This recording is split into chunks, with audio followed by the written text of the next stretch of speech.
نحمده ونصلي على رسوله الكريم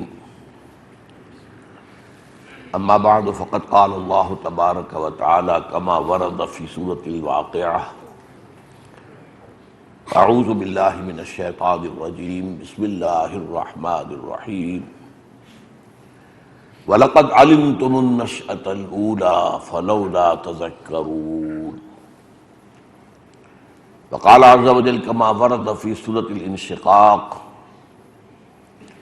فلا أقسم بالشفق والليل وما وسق والقمر إذا اتسق لتركبن طبقا عن طبق فما لهم لا يؤمنون صدق الله العظيم رب اشرح لي صدري ويسر لي امري واحلل عقدة من لساني يفقهوا قولي اللهم ربنا الهمنا رشدنا واعذنا من شرور انفسنا اللهم ارنا الحق حقا وارزقنا اتباعه وارنا الباطل باطلا وارزقنا اجتنابه اللهم وفقنا لما تحب وترضى وتقبل منا فانك خير المتقبلين آمین یا رب العالمین۔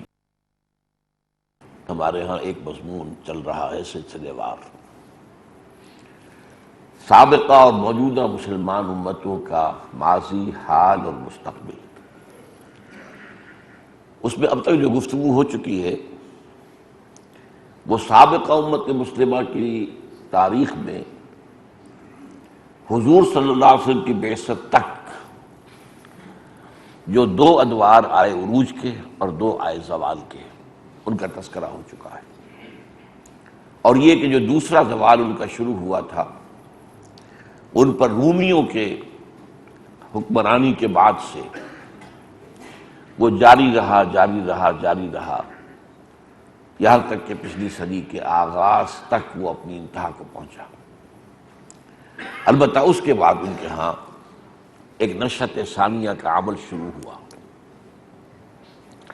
یہی مسئلہ اس حدیث نبوی کی روح سے کہ حضور نے فرمایا صلی اللہ علیہ وسلم لَيَأْتِيَنَّ عَلَىٰ أُمَّتِي مَا أَتَىٰ عَلَىٰ بَنِي إِسْرَائِيلَ حَسْبَ النَّعْلِ بِالنَّعْلِ، میری امت پر بھی وہ سارے حالات وارد ہو کر رہیں گے جو بنی اسرائیل پر ہوئے۔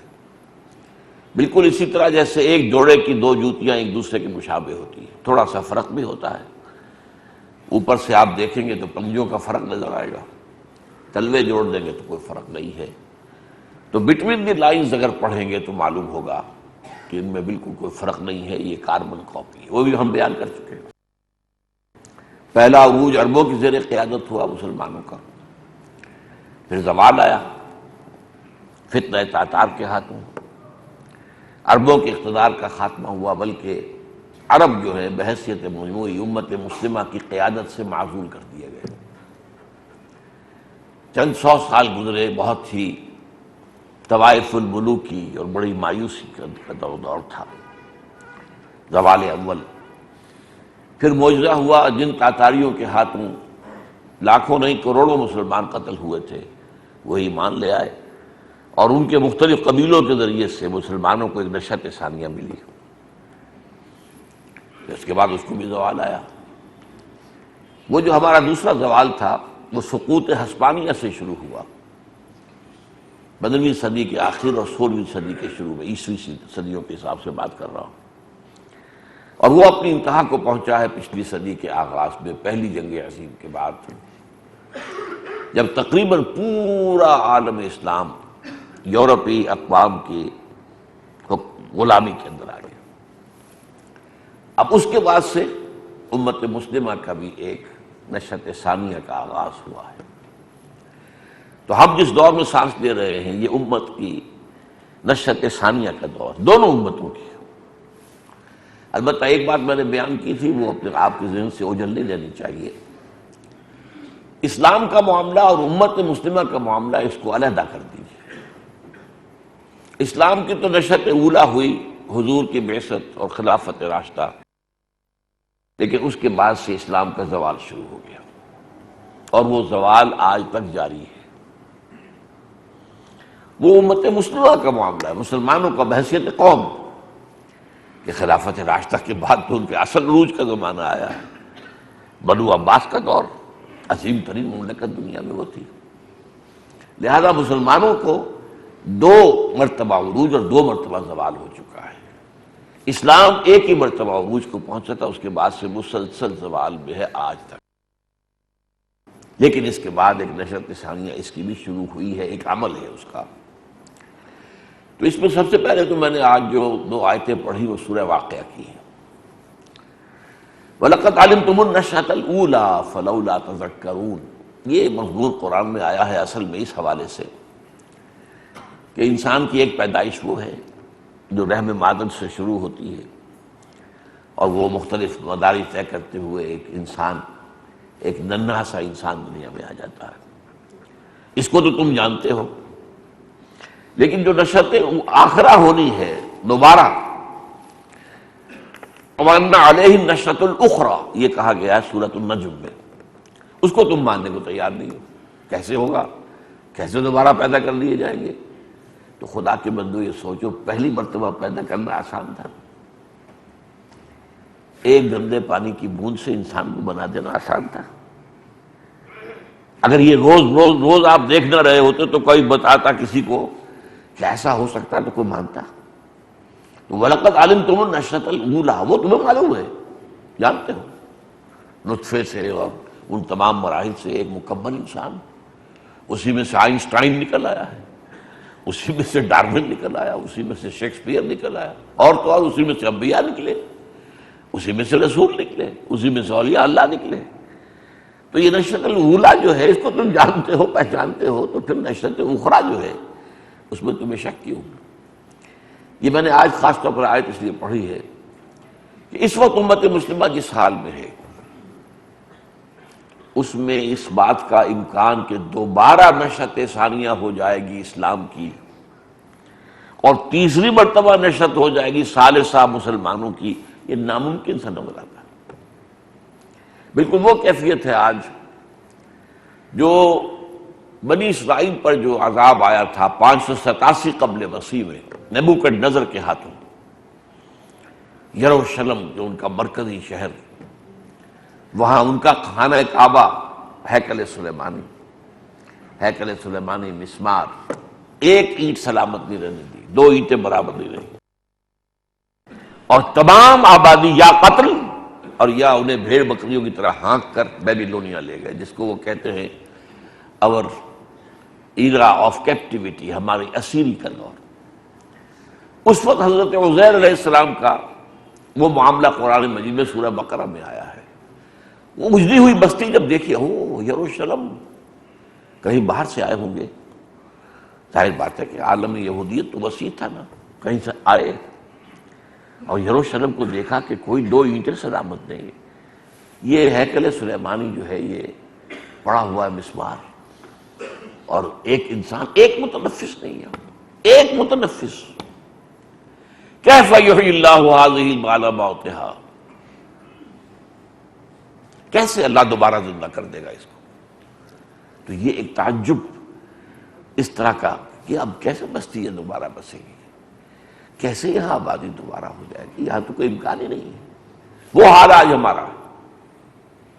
اس کے بعد کیا ہوا یہ سورہ بقرہ میں ہے، 100 سال کے لیے موت طاری کر دی اللہ نے حضرت عزیر پر علیہ السلام۔ اب وہ تو سوئے ہوئے اس موت کی نیند، اس 100 سال میں ایک انقلاب آ گیا۔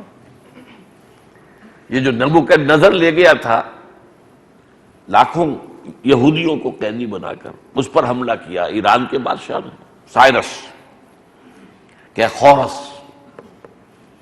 اور اس نے پھر جب عراق پر حملہ کیا، یہ بیبلونیا سے مراد عراق ہے، بابل، تو پھر اجازت دے دی، جاؤ واپس جا کے اپنا تم ہیکل بھی تعمیر کر لو، تم اپنی بستیاں آباد کر لو۔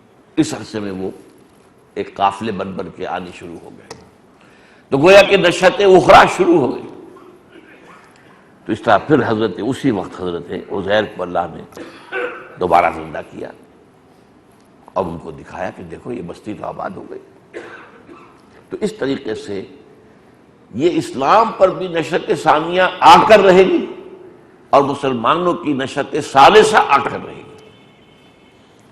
تو فرق صرف یہ ہے کہ اسلام کی یہ نشأت ثانیہ ہے، مسلمانوں کی نشرت ثالثہ ہوگی، پہلی عربوں کے زیر قیادت، دوسری ترکوں کے زیر قیادت، ترکان تیموری، Terken صفوی، Terken Seljuqi, Terken Usmani, stock ایک ہی ہے۔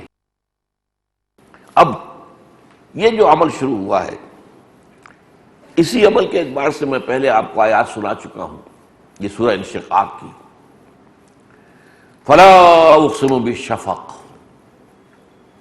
تو قسم کھاتا ہوں میں شفق کی۔ شفق کیا ہوتی ہے؟ سورج ڈوب چکا، لیکن کچھ لالی، کچھ اثرات ہیں دور سے، وہ جہاں غروب ہوا وہاں سے بھی اس کی کچھ جو ہے وہ پہنچ رہی ہے روشنی، تو ابھی سرخی نظر آتی ہے، تو یہ شفق ہے کہ اصل سورج تو ڈوب، اسلام ڈوب چکا، کہاں ہے اسلام؟ ایک مذہب کی حیثیت سے ہے، دین کی حیثیت سے کہیں نہیں، کہیں نہیں، کہیں نہیں، سورج ڈوب چکا، لیکن شفق، اس کی تعلیمات تو باقی ہے نا، اس کی ایک یاد تو ہے نا کہ ہاں دور نبوی اور خلافت راشدہ میں وہ نظام تھا، قائم تھا۔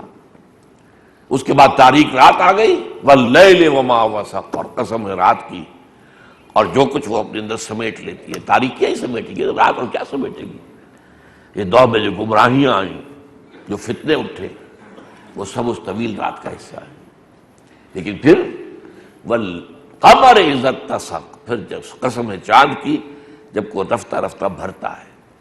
آپ کو معلوم ہے پہلی رات کا چاند کیا نظر آتا ہے؟ جیسے کوئی سوکھی ہوئی ٹہنی سی ہو کوئی، اس کے بعد 14 دن میں کیا بن جاتا ہے؟ اذا اتسق، جب بھر جاتا ہے پورا۔ لترکبن طبقا عن طبق، تم لازماً چڑھو گے ایک سطح کے بعد دوسری، طبق کے بعد دوسرا طبق، جیسے کہا گیا کہ سبع سماوات طباقا، جیسے یہ 7 آسمان ایک دوسرے کے اوپر ہیں، تو ایسے ہی تم طبقاً عن طبق، ایک مرحلے، ایک درجے سے دوسرے تک چڑھائی ہوگی۔ تو یہ عمل جو ہے نشأت ثانیہ کا اسلام کا اور نشأت ثالثہ کا مسلمانوں کا، یہ تدریجاً ہوگا۔ یہ کام اب اس طرح نہیں ہو سکتا جیسے کہ حضور کے عہد مبارک میں ہو گیا، کہ آپ کے دست مبارک میں صرف آپ کی حیات دنیاوی 23 برس، بلکہ حیات دنیاوی تو آپ کہیں کہ 61 برس تھی جو قبری حساب سے، لیکن ظاہر بات ہے اس سے پہلے جو 40 برس ہے، پہلے وہ تو ابھی وحی کا آغاز نہیں ہوا تھا، اس کے بعد تو وہ 21 برس ہی بنتے ہیں نا، یا قبری حساب سے 23 برس ہے۔ تو اس حوالے سے یہ 61 برس جو ہے یہ شمسی حساب سے ہے، حضور کی حیات دنیاوی جو ہے قمری حساب سے 63 ہے، لیکن اس کے بعد انقلاب آ گیا، ایک ہی نسل میں، ون لائف سپین، ایک فرد کھڑا ہوا دعوت دینے کے لیے، اور ایک عظیم جو ہے نظام دنیا میں برپا صلی اللہ علیہ وسلم۔ یہ کام نہیں ہو سکتا، ہونا ہے لیکن یہ ہوگا درجہ بدرجہ، درجہ بدرجہ، درجہ بدرجہ۔ اب اس وقت میں جو یہودیوں کا عمل شروع ہوا، جن مراحل سے گزرا وہ بیان کر چکا ہوں۔ 1897 کی protocols of the elders of the Zion, 1917 میں آپ کو معلوم ہے بالفور ڈیکلیریشن، انہیں اجازت مل گئی، جاؤ اب جا کے فلسطین میں آباد ہو سکتے ہو، جائیداد خریدو، مکان خریدو، کھیت خریدو، جو ہونا ہو۔ 1948 میں اسرائیل قائم ہو گیا۔ 1967 میں اس نے 3 عرب ملکوں کو شکست فاش دے کر اپنے حدود بڑھا دی۔ یہ اس کی نشأت ثالثہ، اس کی نشأت ثالثہ ہے، کہ میں 2 نشأتوں میں تو گزر چکا تھا، لیکن اس وقت اس کا ذکر بھی مجھے کرنا ہے۔ مسلمانوں کی جو نشأت ثانیہ کا عمل چل رہا ہے، نشأت ثالثہ، اس میں گڑبڑ ہوتی رہے گی میری گفتگو میں، اور اسلام کی نشأت ثانیہ، یہ اب ساتھ ساتھ چل رہے ہیں، یہ دونوں ملے ہوئے عمل ہیں۔ اور یہ بھی جان لیجئے، جیسے کہ ابھی میں نے کہا تھا، یہ دونوں علیحدہ بھی ہیں لیکن ایک بھی ہیں، ملے ہوئے بھی ہیں، اس لیے کہ جیسے کہ علامہ اقبال نے کہا، تو نہ مٹ جائے گا ایران کے مٹ جانے سے، نشہ میں کو تعلق نہیں پیمانے سے۔ مسلمان قوم جو ہے وہ پیمانے کے معنی ہے جس میں شراب ہے، پیمانہ ٹوٹ جائے تو کیا شراب کا اثر ختم ہو جائے گا؟ مسلمان ٹوٹ بھی جائیں، اسلام جو ہے وہ تو باقی رہے گا۔ اس حوالے سے تو نہ مٹ جائے گا ایران کے مٹ جانے سے، نشہ میں کو تعلق نہیں پیمانے سے۔ لیکن وہ شکوہ میں یہ بھی کہتے ہیں جو ان کی نظر میں مشہور کہ ہم تو جیتے ہیں کہ دنیا میں تیرا نام رہے، کہیں ممکن ہے کہ ساقی نہ رہے جام رہے؟ ساقی تو ہے نا جو جام کو حرکت میں لاتا ہے. اب دیکھیے جام وہاں بھی ہے، جام یہاں بھی ہے. اس جام میں جو شراب ہے وہ اسلام ہے. ساقی جو جام کو گردش میں لا رہا ہے وہ مسلمان تھے جو اسلام کو لے کر نکلے اور کہاں سے کہاں تک پہنچایا، وہ تو مسلمانوں کے ذریعے سے ہوگا. تو یہ دونوں چیزیں ایک بھی ہیں اور جدا بھی ہیں. لیکن اس وقت جو میں ذکر کر رہا ہوں وہ یہ ہے کہ امت مسلمہ کی نشأت ثالثہ اور اسلام کی نشأت ثانیہ کا عمل ساتھ ساتھ چل رہا ہے. یہ عمل جو ہے یہ ایک بہت سے پہلوؤں کا حامل عمل ہے. یہ بسیط عمل نہیں ہے، کوئی ایک عمل نہیں ہے، بلکہ میں اسے کہوں گا کہ 3 pronged اٹیک جیسے ہوتا ہے فوجی اصطلاح میں. 2 pronged اٹیک، آپ نے کسی جگہ 2 طرف سے حملہ کیا تاکہ وہ جو ایک طریقے سے جکڑ لیں اپنا جو بھی ہدف ہے اس کو. تو 3 pronged اٹیک ہے کہ جو کفر کہہ لیں، امت باطل کہہ لیں، حزب اللہ کے خلاف جو عمل شروع ہوا ہے اور جو ہو گیا تھا پچھلی صدی ہی میں، وہ جیسے ہی ہمارا انتہا کو پہنچا زوال پہلی جنگ عظیم کے بعد 1914 میں سلطنت عثمانیہ کا خاتمہ اور پورا عالم اسلام یورپین کولونیل پاورز کا غلام، یہ لوسٹ ایب کو ہم پہنچ گئے تھے. لیکن اس کے بعد آپ زیادہ سے زیادہ کہہ لیں کہ 10 سال کے عرصے کے بعد ہی ایک اپورڈ موومنٹ شروع ہو گئی اور یہ کئی سٹیجز سے گزر چکی ہے. ابھی کچھ مراحل طے کرنے ہیں. لَتَرْكَبُنَّ طَبَقًا عَنْ طَبَقٍ، یہ بھی یاد رہے کہ ہم کچھ نہ کچھ فاصلہ طے کر آئے ہیں.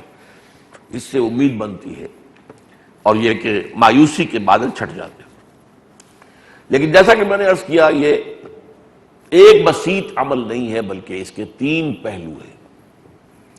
سب سے پہلا پہلو جو ہے وہ کیا ہے؟ مسلمان بحیثیت قوم آزاد ہو جائیں. پورے عالم اسلام سے آپ کو معلوم ہے ایک ایک کر کے انڈونیشیا سے چلے گئے، انڈیا سے چلے گئے، آپ کو معلوم ہے عالم عرب سے چلے گئے، ہوتا ہوتا پورا عالم اسلام تقریباً آزاد ہو گیا. یہ پہلی سٹیج ہے. یہ بھی در حقیقت اگرچہ احیاء اسلام سے اس کا براہ راست کوئی تعلق نظر نہیں آتا، لیکن یہ تحریکیں اکثر سیکولر قیادت میں چلی ہیں. انڈونیشیا میں سیکارنو ایک خالص سیکولر ذہن کا آدمی تھا، اس کا مذہب سے کوئی تعلق نہیں تھا. ہمارے ہاں قائد اعظم بھی اپنی ابتدائی شخصیت کے اعتبار سے سیکولر ذہن کے آدمی تھے. مذہب سے عملی طور پر ان کا کوئی بہت زیادہ جو ہے ظاہر تعلق نظر نہیں آتا. اور اتاتورک تو آپ کو معلوم ہے کہ وہ تو خالص سیکولر اور یوں سمجھیے ایک اعتبار سے اسلام دشمن شخص تھا. اگرچہ ایک وقت میں جبکہ حالات زیادہ معلوم نہیں تھے تو اتاتورک کو سمجھا گیا تھا کہ عالم اسلام کا بہت بڑا ہیرو ہے. مجھے آج تک یاد ہے 1938 میں حیران ہوتا ہوں کہ اس زمانے میں کچھ اتنی ایکٹیویٹی تھی سیاسی اور ادبی کہ میں 6 برس کی عمر میں 32 میں پیدا ہوا، 38 میں 2 اشخاص کی موت کا میں نے ایسا اثر لیا جیسا کہ میرا کوئی قریبی عزیز فوت ہو at the age of 6 years. ایک علامہ اقبال اور ایک مصطفیٰ کمال، یہ دونوں 1938 میں فوت ہوئے. تو مصطفیٰ کمال کا بھی یہ ہوا ضرور کہ اگر وہ نہ ہوتا بظاہر احوال تو ترکی بھی نہ بچتا. سلطنت عثمانیہ تو ختم ہوئی لیکن کم سے کم ایک ملک اس نے بچا لیا. تو یہ اس کا ایک پازیٹیو رول ہے جو سامنے رکھنا چاہیے. ہمیں بہت حقیقت پسند ہونا چاہیے. ہمیں یہ ایک عام عادت ہماری جو ہو گئی ہے کہ کسی شخص سے محبت ہے تو اس کے اندر کوئی خامی نظر ہی نہیں آ سکتی. ہماری آنکھیں بند ہو جاتی اس کی خامیوں سے. اگر کسی سے بغض ہو جائے تو اس میں کوئی خوبی نظر ہی نہیں آئے گی، وہ سراپا شر ہے، برائی ہے، ایول ہے. یہ نہیں ہونا چاہیے. ہمیں دیکھنا چاہیے کہ کسی شخص کے اندر کوئی خوبی کا ایلیمنٹ ہے تو اس کو بھی مان لیں. جو بھی نیگیٹو ایلیمنٹس ہیں اس کا بھی فہم ہونا چاہیے. صحیح فہم کے بغیر بات آگے چلتی نہیں ہے. اب اگر صدر ناصر نے انگریزوں کو اٹھا کر پھینکا مصر سے نکال کر میڈیٹرینین میں تو وہ عرب نیشنلزم کی بنیاد پر تھا. اگر سیکارنو نے جدوجہد کی تو وہ ملے نیشنلزم کی بنیاد پر تھی. اگر مصطفیٰ کمال نے ترکی کو بچایا تو وہ ٹرک نیشنلزم کی بنیاد پر تھا. تو یہ سب نیشنلزمز تھے، اس کا اسلام سے کوئی تعلق نہیں. یہ نیشنلزم تو در حقیقت خود اسلام اور مسلمانوں پر مغرب نے جو زخم لگائے ہیں کاری، ان میں سے ایک زخم ہے. اس کولونیلزم کا دور جو ہے اس سے پہلے پورے عالم اسلام میں اسلام بس ہے، کوئی مقامی نیشنلزم نہیں تھا، بلکہ پورا عالم اسلام جو ایک وحدت تھا اس معنی میں. اگرچہ حکومتیں جدا ہیں، اب ہندوستان میں مغلوں کی حکومت ہے، ایران میں صفویوں کی حکومت ہے، وہاں فلاں کی ہے، آگے عثمانیوں کی ہے، لیکن ایک مسلمان جو ہے وہ وسط سے چل کر ایسٹ تک چلا جائے اس کی کوئی پابندی نہیں ہے. وہ پورے عالم اسلام کا شہری ہے، کوئی نہیں پوچھتا you are not the son of the soil, who are you. آپ کو معلوم ہے ایک سیاح چلتا ہے اور موراکو سے چلتا ہے ہندوستان میں آگے وزیر بن جاتا ہے. بھائی ہو کیسے بن گیا؟ ملت ایک تھی. ملت کی وحدت کو ختم کیا ہے یوروپین کولونیلزم نے. المصر للمصریین الشام للشامیین. اور عربوں تم اٹھو، تمہیں کیا ہو گیا ہے؟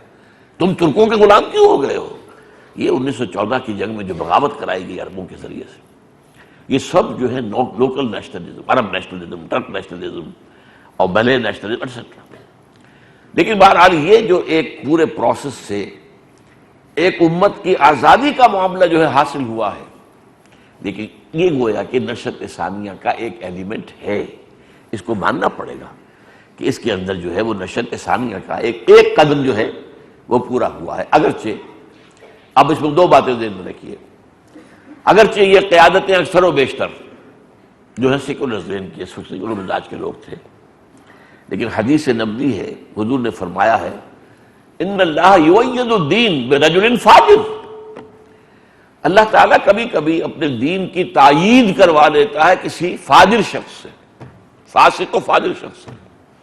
اب مصطفیٰ کمال فاسق و فاجر سے کاٹ دو، فاسق و فاجر، لیکن یہ کہ انہوں نے کم سے کم مسلمانوں کی آزادی کا ایک کام کیا نا، تو اس میں بھی گویا کہ ایک تائید جو ہے وہ اسلام کی تائید کا ایک پہلو ہے. دوسری بات اس سلسلے میں یہ نوٹ کیجئے کہ یہ جو حصہ ہے ہمارے احیائی عمل کا، تحریک پاکستان، اس میں بہت ہی منفرد ہے، ممتاز ہے. یہاں کوئی لوکل نیشنلزم نہیں تھا جسے انوو کیا گیا ہو. اسلام کے نام پر تحریک پاکستان چلی. پاکستان کا مطلب کیا؟ لا الہ، یہ واحد تحریک. پورے عالم، سارے عالم اسلام نے آزادی حاصل کی ہے نا، افریقہ کے ممالک نے بھی اور ایشیا کے ممالک نے بھی. کہیں بھی اسلام کا نعرہ نہیں لگا سوائے تحریک پاکستان کے، اور اس کے نعرے سے گونج گیا پورا جو ہے بر صغیر. پاکستان کا مطلب کیا؟ لا الہ الا اللہ. اور اس اعتبار سے بھی یہ معاملہ تھا ہندوستان کا کہ جب خلافت کے خلاف سازشیں ہو رہی تھی، ابھی خلافت ختم نہیں ہوئی تھی، خلافت تو 1924 میں ختم ہوئی، لیکن سازش جو ہے یہودیوں کی وہ تو سب کو معلوم تھی. اور برطانیہ میں جب بالفور ڈیکلریشن آ گیا 1917 کا، تو پتہ چل گیا تھا کہ اب کیا حالات ہیں. تو اس وقت اگر احتجاجی تحریک چلی ہے پوری دنیا میں تو صرف ہندوستان میں. سوچئے خلافت معاملہ صرف ہندوستانی معاملوں کا، مسلمانوں کا تو نہیں تھا. اگر یہ تھا تو پوری دنیا کے مسلمانوں کا معاملہ، لیکن پوری دنیا میں اور کہیں پر کسی کے کان پہ جوں تک نہیں دیں گی. کبھی ہوتا ہے نا جوئیں پڑ جائیں تو جوں اگر کان پہ رینگے گی تو پتہ چلے گا بھیا کوئی چیز چل رہی ہے. یہ احساس تک نہیں. یہ محاورہ ہے کان پر جوں تک نہ رینگے، کہیں پتہ ہی نہیں چلتا. یہاں پر تحریک چلی اور ایسی زبردست چلی کہ اس نے ہندو تک اس میں شامل، گاندھی شامل ہوا. ذرا غور کیجیے. تو یہ ہے اس ایک جو اسپیکٹ ہے احیائی عمل کا، یعنی تحریک آزادی کی، جس کے نتیجے میں پورا عالم اسلام اب کم سے کم ظاہری طور پر آزاد ہے، عسکری طور پر آباد ہے. اگرچہ ابھی ذہنی غلامی باقی ہے، اگرچہ ابھی ٹیکنالوجی کے اعتبار سے ہم غلام ہیں، اگرچہ ہمیں ابھی ان کے مالیاتی شکنجوں نے بھی جکڑا ہوا ہے. یہ ہے غلامیاں ہیں، ابھی ختم نہیں ہوئی ہیں، لیکن وہ براہ راست غلامی، ڈائریکٹ سلیوری، وہ ختم ہو چکی ہے. اور یہ جو غلامیاں یہ تو اسلام کی نشأت ثانیہ سے ختم ہوگی، یہ مسلمانوں کی نشأت ثالثہ سے ختم نہیں ہو سکتی. وہ مسلمانوں کی نشأت ثالثہ جو ہے تو ٹھیک ہے، مسلمان آزاد ہو گئے، لیکن اسلام کی نشأت ثانیہ ہوگی تو یہ ذہنی غلامی بھی ختم ہوگی. اور پھر ہر ایک بات سے پھر ہم اپنے پاؤں پر کھڑے ہو کر اللہ پر توقع، اللہ سے امید رکھتے ہوئے پھر ہم باطل کو چیلنج کریں گے اور باطل کا مقابلہ کریں گے. اچھا، اس احیاء علم کا ایک اور حصہ جو ہے عمل کا، وہ ہے علماء کی زیر قیادت۔ علماء دین جو ہے ہمارے، یہ اصل میں ان کا جو نظام جو بنا ہے وہ تو اس وقت بنا تھا جبکہ مسلمانوں کی اپنی حکومتیں تھیں، چاہے خلافت راشدہ نہیں تھی، حکومت مسلمانوں کی تھی۔ تو اس وقت ظاہر بات ہے کہ جیسے کسی بھی حکومت کو مجسٹریٹس کی ضرورت ہے، اور جو ہے جو بھی وہاں پہ حاکم ہوں ان کی ضرورت ہے، حکام کی ضرورت ہے، وغیرہ وغیرہ۔ تو مسلمانوں کی حکومتوں میں یہ 3 عہدے تھے جس کے لیے نظام تیار کیا گیا تاکہ ان عہدوں کو پر کیا جا سکے۔ قاضی چاہیے تھے، فیصلے کر دیے تو وہ اسلام پڑھیں گے، فقہ جانیں گے، تبھی تو فیصلے کریں گے اسلام کے مطابق۔ لہذا سارا ایمفیسس اس میں فقہ پر ہے، اس لیے کہ قانون کے حوالے ہی سے فیصلے ہوں گے۔ پھر اس میں مفتی حضرات کی جو کہ فقہ کے ایکسپرٹ ہوں، وہ قاضی کو مدد کر سکیں گے کہ اس معاملے میں فتویٰ یہ ہے، دین کا فتویٰ یہ ہے، قاضی کو مدد کرنے کے لیے۔ آج کل اس کی جگہ وکیل ہے، لیکن یہ ہے کہ اصل میں مسلمانوں کے دور میں وہ مفتی ہوتے تھے، مفتی کا فتویٰ۔ اور یہ کہ تیسرے نمبر پر خطیب جو ہے، ایک جمعہ سرکاری ہوتا تھا، جمعہ جو آپ انفرادی طور پر نہ کوئی جامع مسجد بنا سکتے تھے اور نہ وہاں آپ خود کھڑے ہو کر خطیب بن سکتے تھے، نہیں، آپ عام مسجد بنا سکتے ہیں، 5 وقتہ نماز کے لیے مسجد بنا لیں، گلی گلی بنا لیں، کوئی پرواہ نہیں، لیکن جامع مسجد وہ تو ایک آبادی میں ایک ہی ہوگی، اور وہاں پر خطیب جو ہے وہ سرکاری ہوگا، حکومت کا۔ ویسے تو یہ ہے کہ اصل اسلام تو یہ ہے کہ اگر لاہور ایک صوبے کا جو ہے صدر مقام تو گورنر نماز پڑھا ہے جمعے کی، گورنر خطبہ دے، خلفائے راشدین خطبہ دیتے تھے، خلفائے بنو عباس کہتے تھے، حالانکہ یہ لوگ اصل میں خلفائے راشدین تو نہیں تھے، لیکن خطبہ تو دیتے تھے، بنو امیہ دیتے تھے خطیب۔ بہرحال تو یہ جو علماء کا معاملہ ہے، ان کا جو رول ہے آج، اس میں ایک نفی بھی کر رہا ہوں اور ایک مثبت بات بھی کر رہا ہوں۔ مثبت بات کیا ہے؟ اسلام کے سٹرکچر کو پریزرو کرنے میں ان کا بڑا رول ہے۔ کہیں کوئی فتنہ اٹھے یہ کھڑے ہو جاتے اس کے مقابلے کے لیے، تاکہ اسلام کا جو ایک ڈھانچہ ہے باقی رہے۔ اگر ڈھانچہ ہی ختم ہو جائے تو پھر تو بڑا مشکل ہو جائے گا، یہ ڈھانچہ ہی رہے تو اس میں کبھی اصل روح بھی پھونکی جا سکے گی۔ تو یہ جو ہمارا انفراسٹرکچر ہے اسلام کا، جو مذہبی نظام ہے، مساجد عبادت، مساجد کو خطیب بھی تو چاہیے نا۔ اب وہ سرکاری خطیب تو ختم ہوئے تھے انگریز کے دور میں آ کر، اب تو خود ہی آپ مسجد بنائیے اور خطیب بنائیے اور خطیب خطبہ دیں۔ تو اس نظام کو برقرار رکھنے میں، اور اگر کہیں فتنہ اٹھے اعتقادات کے اعتبارات سے یا اسلام کے نظام کے اعتبارات سے، تو اس کا مقابلہ کرنے کے لیے علماء موجود ہوتے ہیں۔ فتنہ ختم نبوت غلام احمد قادیانی آن جہانی لعنت اللہ علیہ اس نے شروع کیا، اس کے اندر دراڑ ڈالی، حملہ کیا، علماء کھڑے ہو گئے، علماء نے تحریکیں چلائی۔ پاکستان میں آپ کو بات ہے 1953 میں تحریک چلی تھی، وہ ناکام ہو گئی تھی، اور 1974 میں کامیاب ہوئی۔ اور پھر ایک فاسق و فاجر آدمی کے ہاتھوں، بھٹو کوئی متقی پرہیزگار آدمی تو نہیں تھا نا، اس کے ہاتھوں اللہ نے یہ فیصلہ کروا دیا کہ قادیانی جو ہے وہ غیر مسلم اقلیت ہے۔ حالانکہ قادیانی توقع رکھتے تھے بھٹو کو اقتدار دلوانے میں ان کا بڑا ہاتھ تھا، لیکن وہ جو توقع تھی کہ اس کے حوالے سے اب ہم، اس لیے انہوں نے خاص جو ہے وہ پریڈ میں سیلوٹ کر کی تھی، سرگودا سے جو ہوائی جہاز ہمارے اڑے فوجی، انہوں نے باقاعدہ جو ہے ربوے میں اس وقت کا جو بھی ان کا جو خلیفہ تھا ناصر احمد، اس کو سیلوٹ کیا تھا۔ اس پر آنکھ کھلی کہ یہ کیا ہو رہا ہے، یہ اسٹیٹ ود ان اسٹیٹ بن گئی ہے۔ تو بہرحال نتیجہ یہ نکلا کہ علماء کا کام یہ تو ہے۔ کوئی اور فتنہ، انکار حدیث کا فتنہ کھڑا ہوا، اس کے مقابلے میں آ گئے، کئی کتابیں اس پر لکھی گئیں۔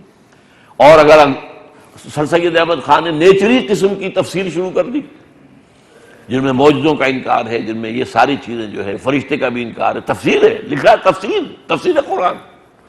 جب یہ ایک ریشنلزم، جو ایک سائنٹیفک ریشنلزم آیا تھا، انگریز کے ساتھ آیا تھا نا، سائنسی تعلیم انگریزی زبان، اور اس میں یہ کہ نیوٹونین ایرا کی فزکس آئی، تو آنکھیں چوپٹ کھل گئی، اور اس کا نتیجہ کیا نکلا؟ مرعوبیت ہم پر اتنی طاری ہوئی کہ اسلام کی ایسی تعبیر کی کہ تاکہ یہ لوگ، کون مانے گا آج سائنس کی دنیا میں کہ فرشتہ بھی کسی بلا کا نام ہے؟ کون مانے گا کہ جن بھی کوئی چیز ہے؟ کون مانے گا یہ کہ سمندر پھٹ سکتا ہے ایک عصا کے ضرب سے؟ کون مانے گا کہ آگ نے اور ابراہیم کو جلایا ہی نہیں، کون مانے گا؟ لہذا ان سب کو کاٹ دو۔ اسلام میں سے جیسے ایک معمار کھڑا ہوتا ہے اینٹ کو توڑتا ہے تاکہ جوڑ ملا سکے، تو انہوں نے اسلام کے اندر جو ہے توڑ پھوڑ کی، سر سید، اور اس کے بعد اس میں قادیانیوں کا حصہ ہے، علامہ مشرقی کا حصہ ہے، اور منکرین حدیث کا حصہ ہے ان کے بھی مقابلے میں۔ پھر جو تفسیریں لکھی گئی ہیں اس سے پہلے علماء کی ادھر توجہ ہی نہیں تھی۔ اردو میں تو یہ کہ سب سے پہلے صرف شاہ ولی اللہ دہلوی کے 2 بیٹوں نے ترجمے کیے تھے، باقی کوئی تفسیر اردو میں انہی کے ایک بیٹے نے لکھی تھی، تفسیر عزیز شاہ عبد العزیز نے، لیکن اس کے بعد ہمارے ہاں یہ کام ہو ہی نہیں رہا تھا۔ علماء کو تفسیر کی طرف کوئی دلچسپی نہیں تھی، ان کی ساری دلچسپی فقہ سے تھی، فقہ پڑھو، سارا زور فقہ پڑھے۔ بہرحال اس حوالے سے لیکن پھر جو تفسیروں کا ایک سیلاب آیا ہے اور مسلمانوں نے آرتھوڈاکس انداز کے اندر جو صحیح تفسیر قرآن کرنے کی کوشش کی ہے، وہ میری ایک تحریر اس پر ہے کہ یہ 20ویں صدی کے اواخر سے جو تحریک شروع ہوئی تھی، وہ 19ویں صدی کے اواخر سے 20ویں صدی کے وسط تک جو تفسیریں آئی ہیں، تو رجوع القرآن کا دعوت رجوع القرآن کا منظر و پس منظر میں یہ کتاب ہے، خاصی ضخیم کتاب ہے، پڑھنے کی ہے جن کو بھی اس سے دلچسپی ہو، کہ بحیثیت مسلمان عوام جو ہے ہندوستان میں قرآن کا سے کوئی تعلق ان کا نہیں تھا، بس پڑھ لو ثواب حاصل کر لو جیسے آج ہے۔ باقی یہ کہ اصل میں کورٹ لینگویج جو تھی سرکاری وہ فارسی تھی، فارسی پڑھتے تھے لوگ، فارسی ہندو بھی پڑھتے تھے، آخر سرکاری ملازمتیں انہیں بھی کرنی ہوتی تھی نا، جیسے انگریز کے آنے کے بعد ہم نے بھی انگریزی پڑھی، ہندوؤں نے بھی پڑھی، اس لیے کہ حکومت کے اندر سرکاری ملازمت کرنی ہے سب نے پڑھ لی۔ تو مسلمانوں کی حکومت میں کورٹ لینگویج سرکاری زبان فارسی سب پڑھتے تھے، اور فارسی میں کوئی ترجمہ بھی نہیں تھا، نہ کوئی تفسیر تھی۔ پہلا ترجمہ شاہ ولی اللہ نے کیا ہے، اور اس پر علماء کھڑے ہو گئے کہ یہ کیا تم نے فتنہ کیا، یہ فتنہ ہے، یہ ترجمہ کرنا یہ گناہ ہے، لہذا ان کو تو قتل کرنے کا منصوبہ بن گیا تھا باہر۔ لیکن اس کے بعد جب سر سید احمد خان کی وہ تفسیر آئی تو وہ ایک سٹیمولس بن گیا، ایک تحریک بن گئی مسلمان علماء کے لیے کہ بھائی ہم لاؤ قرآن مجید کے صحیح مفہوم سے لوگوں کو آگاہ کرو اردو زبان کے اندر، ورنہ تو یہ فتنہ پھیلتا چلا جائے گا۔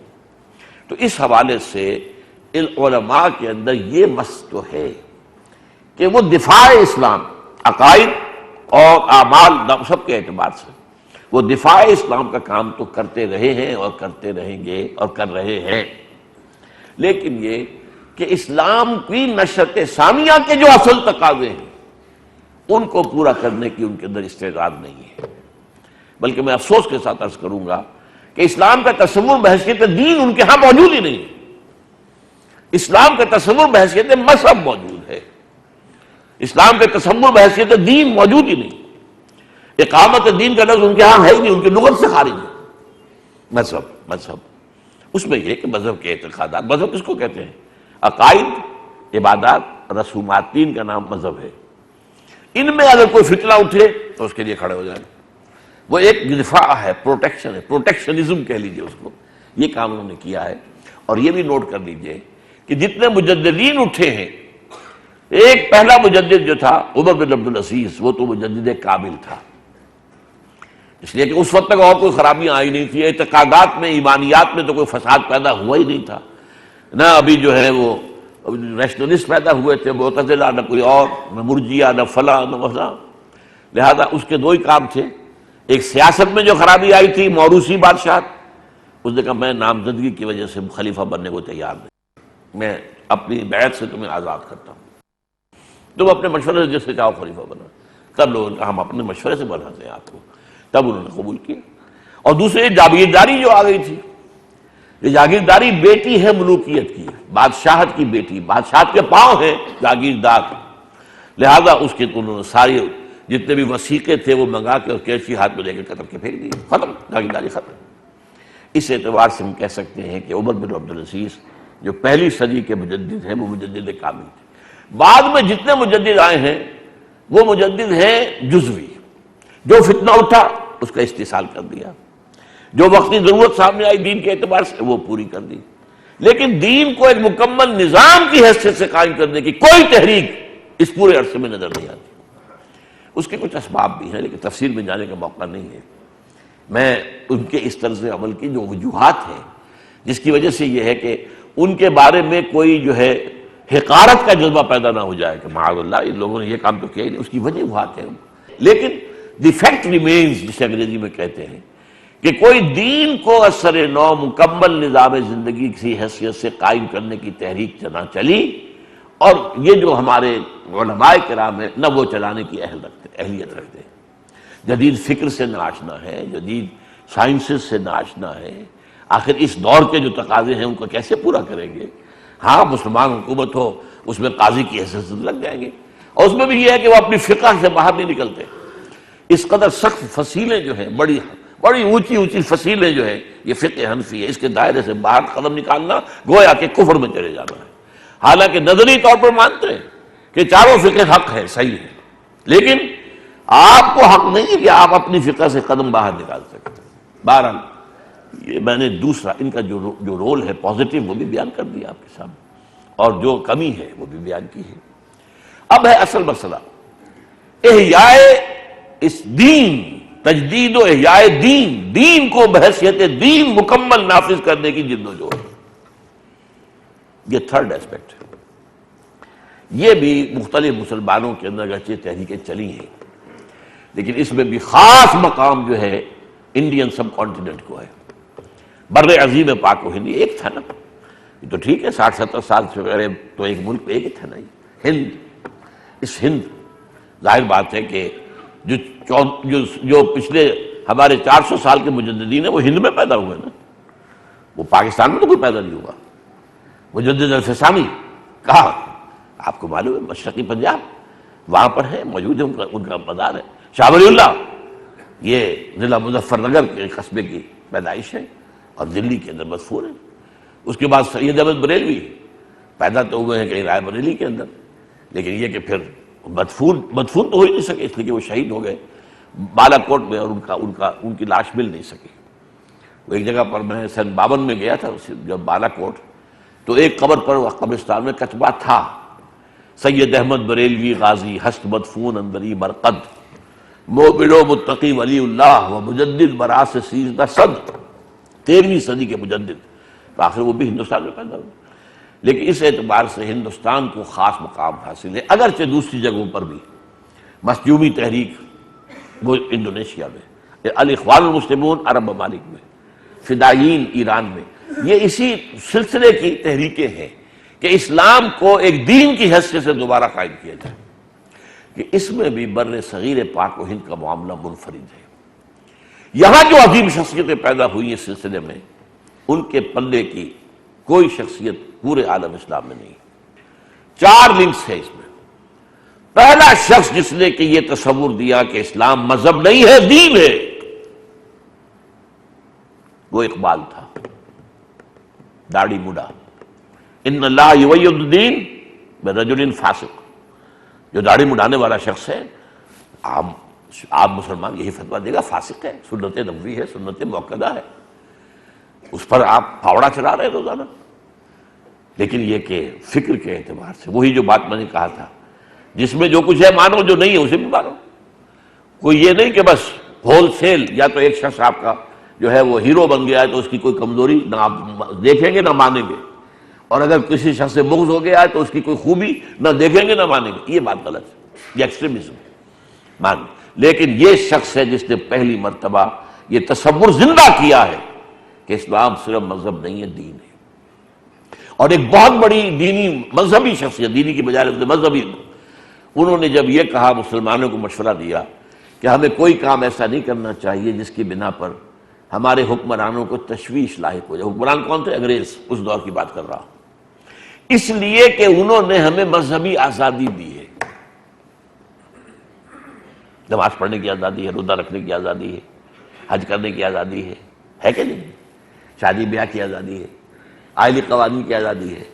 چونکہ انہوں نے ہمیں یہ آزادی دے رکھی ہے، لہذا ان کے لیے تشویش کا موجب نہیں بننا چاہیے۔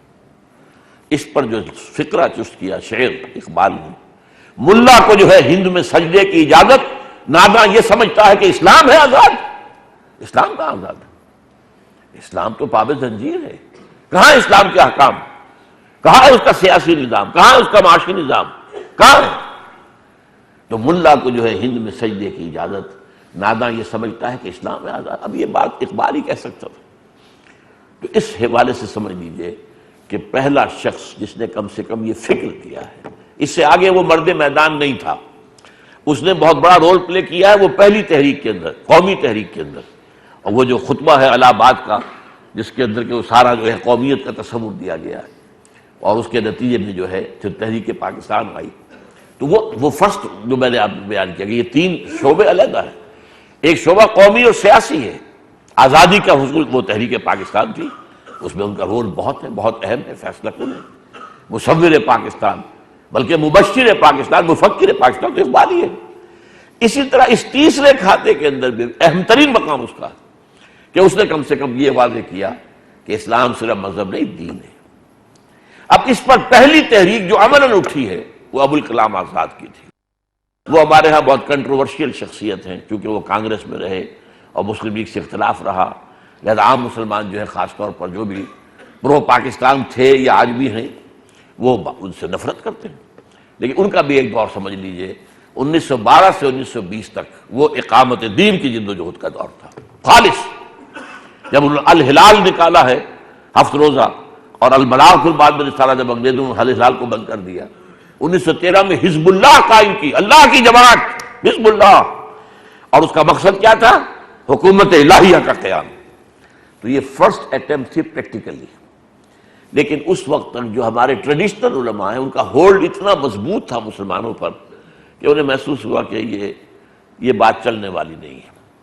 1920 میں یہ بھی ایک لمبی تاریخ ہے اس کی، جس کو اللہ تعالیٰ نے ایک خاص سبب بنا کر میرے ذریعے سے اس تاریخ کو جو گم شدہ باب تھا اس کو نکال کر اور پبلک میں لے آئی. وہ میری ایک جب کتاب ہے وہ آج کل آؤٹ آف پرنٹ ہے، حضرت شیخ الہند رحمۃ اللہ علیہ اور تنظیم اسلامی، جماعت شیخ الہند اور تنظیم اسلامی.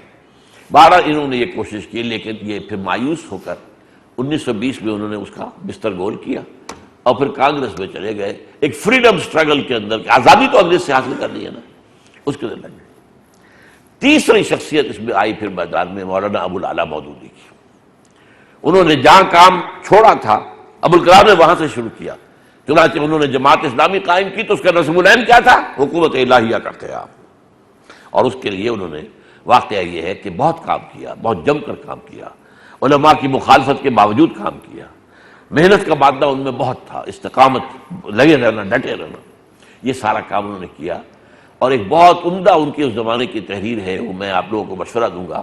اس وقت 1940 میں جب انہوں نے لیکچر دیا علی گڑھ یونیورسٹی میں اسٹریچی ہال میں، اسلامی حکومت کیسے قائم ہوتی ہے، ان کا موقف کیا تھا کہ یہ قومی تحریک مسلم لیگ جو ہے یہ اگر کامیاب ہو گئی تو اس سے قومی ایک ریاست تو قائم ہو جائے گی، اسلامی نہیں ہو سکتی. اور وہ صحیح تھی، بات صحیح ثابت ہو گیا. پاکستان تو بن گیا لیکن کیا اسلامی ریاست بن گئی؟ نہیں، ایک قومی ریاست ہے اور بے شمار قومی ریاستوں کی طرح کی قومی ریاست ہے، اسلامی تو نہیں. یہ موقف تھا مولانا مودودی کا جس پر انہوں نے مسلم لیگ سے اپنا راستہ علیحدہ کیا، ورنہ اس سے پہلے فکری طور پر وہ مسلم لیگ کے ساتھ تھے. یہ بھی ایک ہماری تاریخ سے کہاں واقف ہیں آپ لوگوں کو دلچسپی نہیں.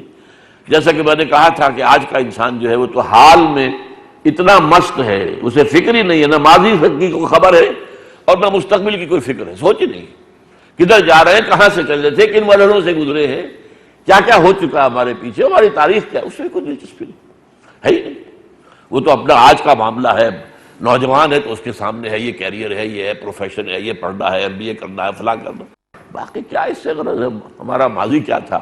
کبھی یہ نوجوان مسلم تدبر بھی کیا تو نے، وہ کیا گردوں تھا تو جس کا ایک ٹوٹا ہوا تارا، کبھی یہ بھی معلوم نہیں. کس کو پتا ہے کہ ایک مرتبہ مسلمانوں نے یورپ کی زمین کو روندا ہے، اس کے جنوب مغرب سے شام داخل ہوئے جبرالٹر سے اور ہارٹ آف فرانس تک جا پہنچے تھے، اور دوسری مرتبہ ترک داخل ہوئے ہیں جنوب مشرق سے، قسطنطنیہ سے، اور وہ بھی پھر ہارٹ آف یورپ تک، وینا تک پہنچ گئے تھے.